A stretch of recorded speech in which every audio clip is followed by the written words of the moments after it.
Neste vídeo, iremos ver alguns conceitos importantes para entender o universo dos algoritmos. Iremos entender um pouco sobre o conceito de estruturas de condição e quais podemos utilizar em nossos algoritmos. O que veremos nessa aula? Iremos entender a lógica da condição e como ela pode ser usada em tomadas de decisões. Iremos ver também os principais tipos de estruturas de condição, assim como o funcionamento delas. E veremos também erros comuns ao utilizar essas estruturas. Muitas vezes, quando você escreve um código, você quer executar diferentes ações para diferentes decisões. Você pode usar declarações condicionais no código.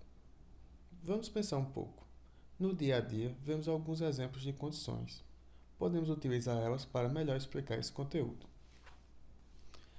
Nesta frase, só irei ao cinema se meus amigos confirmarem presença. Observe o uso da palavra se. A ação de ir ao cinema está condicionada e só será realizada quando os amigos confirmarem presença. Ou seja, amigos confirmam presença deverá ser uma condição verdadeira para que a ação de ir ao cinema seja executada. Vejamos outro exemplo. Se não chover, irei para a universidade. A ação de ir para a universidade está condicionada e só será realizada se não chover. Ou seja, a condição não chover deverá ser verdadeira para que a ação de ir à universidade possa ser executada. Então podemos notar que, para que uma ação seja realizada, há uma condição antes. Isso é muito importante quando estamos programando, pois determinado trecho de código pode ser executado somente quando uma condição for verdadeira. Antes de darmos início ao conteúdo, precisamos entender o conceito de blocos. Uma expressão seguida de um ponto e vírgula é chamada de instrução. Veja um exemplo de instrução. Quando você quiser agrupar várias instruções, você pode criar o que chamamos de bloco, isto é, um conjunto de instruções, seguidas respectivamente por pontos e vírgulas, claro, e entre chaves. Vejamos um exemplo de bloco. Às vezes necessitamos de operadores lógicos para definir uma condição. Veja na tabela.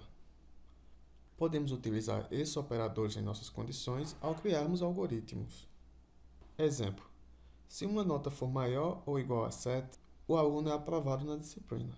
Se for maior ou igual a 5 e menor que 7, o aluno tem direito de ir para a final. E se for menor que 5, o aluno é reprovado. A instrução if é a estrutura de teste mais básica. Ela é encontrada em todas as linguagens, com sintaxe diferente, e executa uma série de instruções caso uma condição se realize. A sintaxe desta expressão é a seguinte. Algumas observações importantes. A condição deve ficar entre parênteses e é possível definir várias condições a serem cumpridas utilizando operadores lógicos, como e ou. Exemplo: essa instrução testa se duas condições são verdadeiras. Esta instrução executará as instruções se uma das condições for verdadeira. A instrução if, em sua forma mais básica, só testa uma condição, mas, na maioria das vezes, gostaríamos de poder escolher as instruções a serem executadas no caso do não cumprimento da condição. A sintaxe, neste caso, é a seguinte. Quando a condição for verdadeira, o conjunto de instruções que estiver no bloco do if será executado. Quando a condição for falsa, o conjunto de instruções que estiver no bloco do else será executado. A instrução switch efetua vários testes de valores sobre o conteúdo de uma mesma variável. Esta estrutura condicional simplifica muito o teste de vários valores de uma mesma variável, o que seria bem mais complicado, mas possível utilizando apenas ifs. Os parênteses após a palavra-chave switch indicam uma expressão cujo valor é testado sucessivamente para cada um dos cases. Quando a expressão testada é igual a um dos seguintes valores após a palavra case, a lista de instrução que vem depois é executada. A palavra-chave break indica a saída da estrutura condicional. A palavra-chave default pode ser inserida após o conjunto de cases e será executada se a expressão não for igual a um dos valores testados em cada case. Não se esqueça de inserir instruções break entre cada teste. Esse tipo de esquecimento é difícil de ser detectado, pois nenhum erro é assinalado. Na verdade, ao omitir o break, a execução continuará nos blocos seguintes.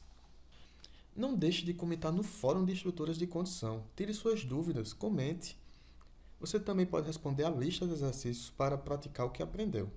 Acesse e revise nosso conteúdo com os infográficos que preparamos.